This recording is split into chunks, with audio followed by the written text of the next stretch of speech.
Halo teman-teman, selamat ketemu kembali bersama dengan saya di podcast saya yang keempat ya kalau nggak salah. Dan saya berharap semua teman-teman berada dalam keadaan sehat, tidak kurang suatu apapun, bergembira ya, dan terus sukses. Kali ini saya akan berbicara mengenai kasus yang sudah lama menjadi perhatian kita semua, menjadi perhatian seluruh Indonesia. Dan semua mata memandang ke arah sana, dan kasusnya ini sudah berjalan kira-kira sekitar 2 bulanan, yaitu kasus pembunuhan polisi oleh polisi di rumah polisi. Saya rasa ini adalah kasus yang terjadi di dunia baru di Indonesia. Seorang polisi dibunuh oleh polisi di rumah seorang jenderal polisi, rumah dinas polisi. Apakah kasus ini adalah kasus istimewa mengenai pembunuhannya? Tidak, saya rasa banyak juga kasus pembunuhan di tempat lain. Dan kasus polisi membunuh polisi juga bukan sesuatu yang baru ya. Sudah beberapa kali juga terjadi. Bahkan setelah kejadian ini masih ada lagi kasus polisi menembak polisi. Tetapi yang membuat ini menjadi perhatian publik adalah karena Mabes Polri menyampaikan informasi bohong pada tanggal 11 Agustus kalau tidak salah, itu menyampaikan informasi yang keliru. 11 Agustus apa 11 Juli gitu ya, menyampaikan informasi yang keliru. Karopenmas Mabes Polri yang bernama Brigjen Ahmad Ramadan menyampaikan bahwa apa yang terjadi adalah tembak menembak katanya antara Brigadir Joshua dengan Baradae dalam jarak rumah yang 10 meter katanya. Padahal setelah saya teliti luas panjang rumahnya itu melintang itu mungkin 10 meter, tapi kalau dikurangi kamar dan dikurangi tangga saya rasa udah 10 meter lagi. Nah, pada saat itu juga wartawan menanyakan apakah akan dibentuk tim khusus atau tim gabungan pencari fakta. Pada saat itu Brigjen Ahmad Ramadan mengatakan bahwa tidak, karena sudah ada tim penyidik dari Polres Jakarta Selatan. Dan menurut saya itu adalah sebuah obstruction of justice.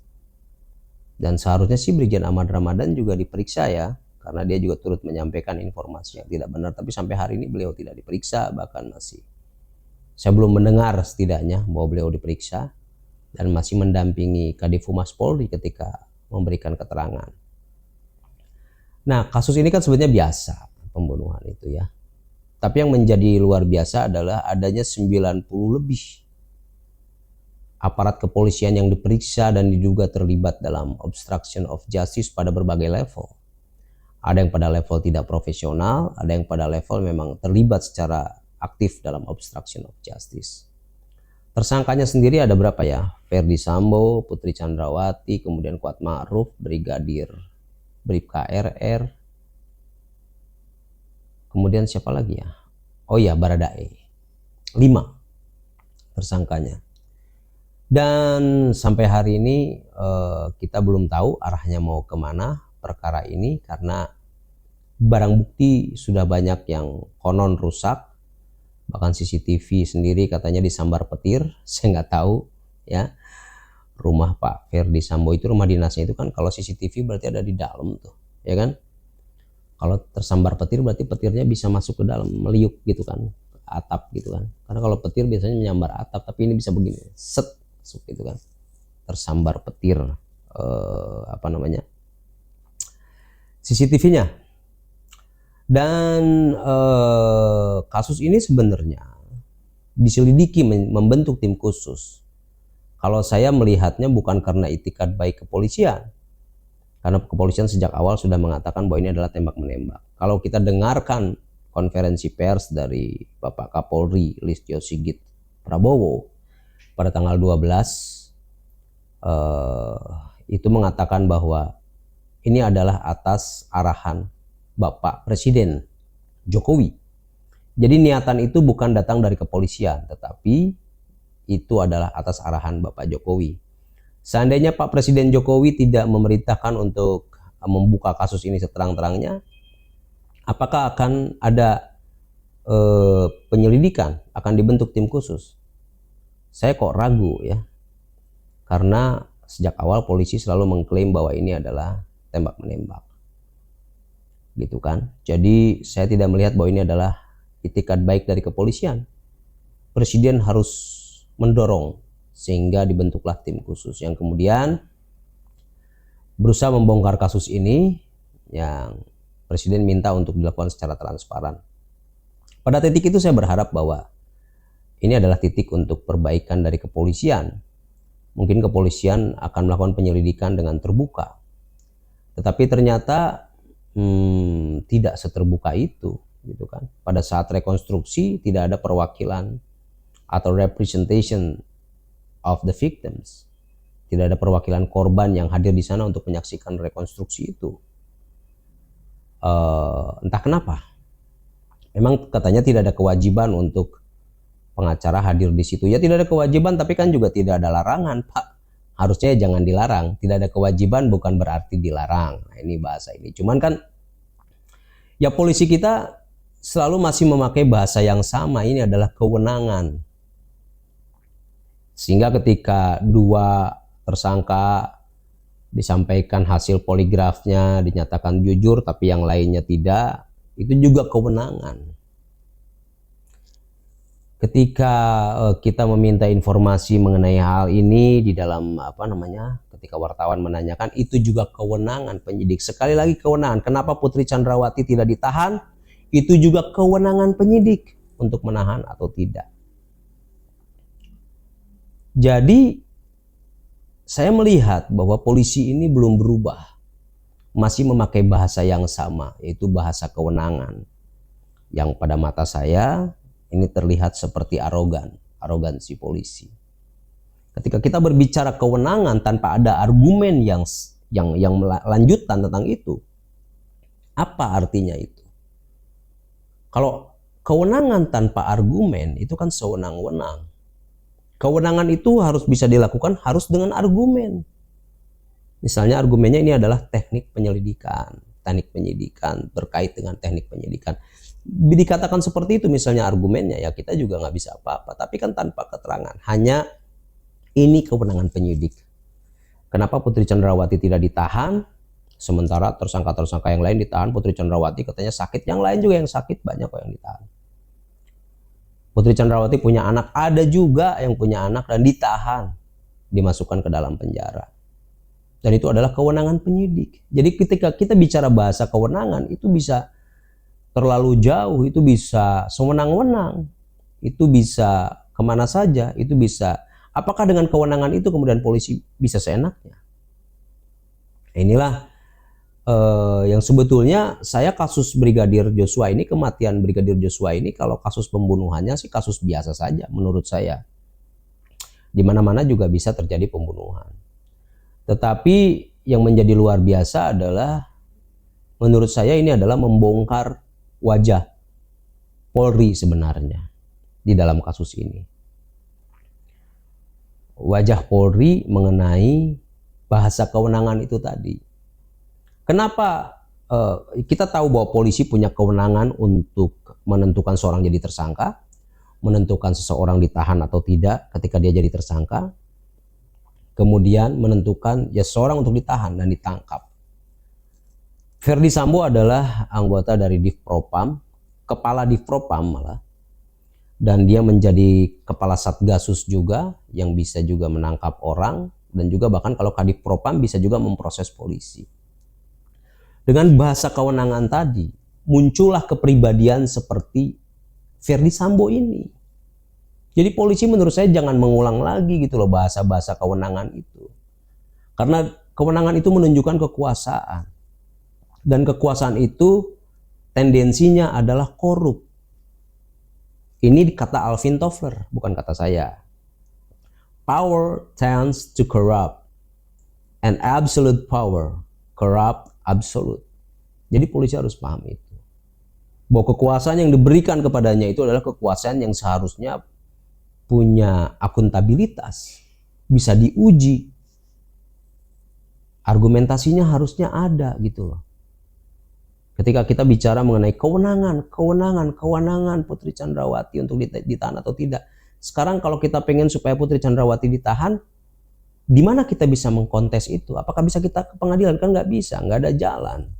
Pra peradilan tidak mengatur mengenai tidak ditahannya seseorang. Pra peradilan hanya mengatur mengenai penahanan seseorang.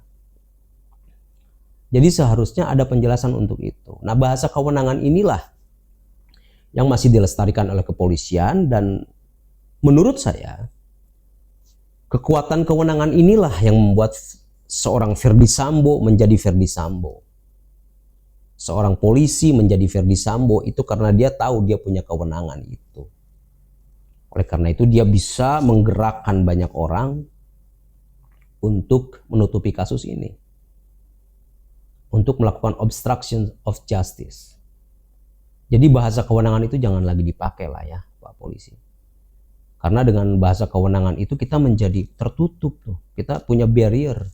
Kita punya batas antara kita dengan kepolisian. Karena kita nggak tahu yang sekarang terjadi itu apakah rekayasa atau bukan. Apakah ada yang disembunyikan atau tidak dari proses-proses yang sekarang sedang terjadi ini.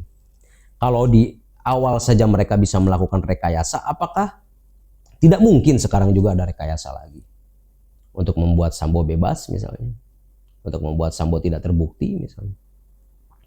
Oleh karena itu saya apresiasi kejaksaan yang mengembalikan berkas P19. Bayangkan ketika jaksa mengembalikan berkas, saya dengar jaksa ngomongnya adalah anatomi perkara. Berarti dari awal lagi dong kalau anatomi perkara. Anatomi perkaranya belum jelas. Bukan soal kekurangan barang bukti, bukan. Bukan harus ada pendalaman, bukan. Tapi anatomi. Bayangkan. Berarti penyidikan yang selama ini anatominya belum jelas. Dan kepolisian kita kelihatannya hanya bicara kewenangan. Mereka tidak punya argumen yang cukup kuat ketika mereka harus menjelaskan kepada masyarakat. Mereka hanya menjelaskan bahasa kewenangan. Dan bahasa kewenangan ini bukanlah bahasa yang ilmiah. Sedangkan polisi mengatakan bahwa penyidikan dilakukan dengan scientific crime investigation. Yang sesuatu yang sifatnya scientific itu harus bisa diperdebatkan. Harus bisa diargumentasikan, baru itu namanya scientific. Kalau pokoknya dan kewenangan, ya saya masih ingat perkataan Johnson, salah satu pengacara keluarga korban, dan juga Kamarudin. Ketika mereka tidak boleh hadir di rekonstruksi, dikatakan pokoknya. Ya kalau sudah pokoknya berarti kan tidak ada argumen. Apakah kalimat pokoknya itu kalimat yang scientific? Tidak. Jadi apakah penyidikan ini scientific? Ah, silakan jawab sendiri. Ya, tetapi dari sini saya belajar bahwa ada yang harus diubah dari kewenangan polisi ini. Karena bahasa kewenangan ini membuat polisi bisa mengkriminalisasikan seseorang menurut saya. Dengan kewenangan itu dia bisa menjadikan saya tersangka karena saya ngomong membuat YouTube ini. Itu kewenangan kepolisian. Soal nanti terbukti atau tidak katanya di pengadilan saja. Selalu begitu. Jadi kalau bahasa kewenangan ini terus dipakai, semua orang bisa dijadikan tersangka atas kewenangan itu. Soal pembuktiannya nanti di pengadilan atau di pra-peradilan. Tetapi orang sudah ditersangkakan dulu. Itu logikanya kira-kira menurut saya. Kalau kita mau pakai bahasa kewenangan. Oleh karena itu, apa sebenarnya pelajaran yang bisa kita tarik dari kasus kematian almarhum Brigadir Joshua ini? Adalah kewenangan kepolisian harus dibatasi atau harus ada koridornya. Jadi dan harus ada pengawasan atas kewenangan itu. Selama ini polisi tidak punya lembaga pengawas yang kuat.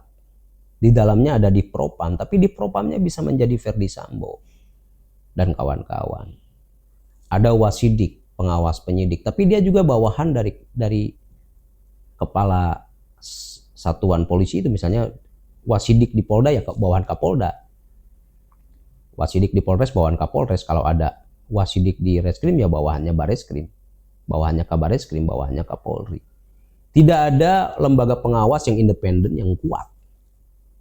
Kompolnas kemarin juga ikut-ikutan tuh dengan analisanya kepolisian. Mereka tidak bisa mengawasi polisi.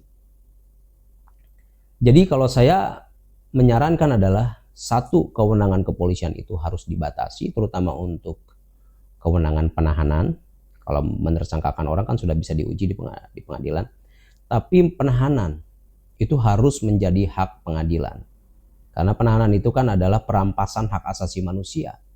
Dalam konteks presumption of innocence, kalau orang sudah ditahan kan berarti presumption of innocence-nya sudah terampas sebetulnya. Kecuali untuk kasus-kasus tertentu ya, untuk menjaga keamanan di masyarakat, misalnya terorisme, pedofil, kemudian narkoba, mungkin. Itu bolehlah ya dilakukan penahanan. Tetapi untuk kasus-kasus lain yang biasa-biasa, menurut saya seharusnya kita mengikuti negara-negara yang sudah maju. Polisi boleh melakukan penahanan hanya mungkin untuk waktu 2 kali 24 jam atau 4 kali 24 jam. Setelah itu harus dibawa kepada pengadilan untuk ditentukan apakah dia ditahan atau tidak. Kalau tidak ditahan, berapa uang jaminan yang harus dibayar. Karena yang namanya perampasan hak asasi manusia seharusnya itu menjadi hak dari pengadilan. Harusnya menjadi kewenangan hakim, bukan kewenangan kepolisian, bukan kewenangan kejaksaan. Ada yang salah di dalam KUHP kita bahwa penahanan itu adalah kewenangan penyidik. Diskresi. Bayangkan Anda, perampasan hak asasi manusia diletakkan pada diskresi. Tidak boleh. Ini adalah pelanggaran sebetulnya terhadap hak asasi manusia. Ketika penahanan itu diletakkan pada diskresi. Penahanan itu harus menjadi satu keputusan pengadilan. Sehingga harus dibawa ke pengadilan. Di luar negeri sana, bahkan di Malaysia di sebelah kita, itu sistem peradilannya sudah maju. Sehingga setiap orang yang jadi tersangka itu dibawa ke pengadilan untuk membayar uang jaminan. Dan dia nanti bisa diadili secara fair gitu loh. Karena kalau orang sudah di dalam, apa yang dia bisa upayakan untuk dia bisa membela dirinya? Nggak ada. Pengacara juga mau ngapain gitu loh. Ya kan? Kan tidak boleh juga pengacara melihat bukti secara transparan. Sejauh saya jadi pengacara, saya belum pernah diberikan segala bukti itu di penyidikan maupun di pra penuntutan. Itu baru di pengadilan, dan waktunya sangat singkat sekali untuk bisa membela diri bagi tersangka maupun terdakwa. Nah, kewenangan ini harus dibatasi. Yang kedua adalah bahwa kepolisian tidak boleh lagi jalan sendiri, harus ada pengawasan yang melekat. Apa itu pengawasan yang melekat? Harus ada kekuasaan yang bisa menerobos ke dalam. Oleh karena itu saya sih sarankan kepolisian harus berada di bawah kementerian. Mungkin di bawah Kementerian Hukum dan HAM ya, bersama-sama dengan kejaksaan. Berada di bawah Kementerian Hukum dan HAM, sehingga segala pertimbangannya lebih kepada arah hukum, supaya negara kita menjadi negara hukum.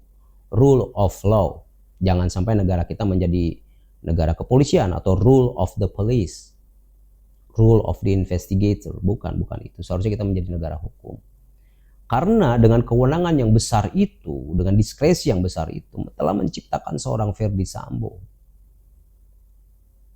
Dan apakah potensi ini akan terjadi lagi, kejadian seperti ini ke depan? Bisa saja kalau kewenangannya tidak diatur.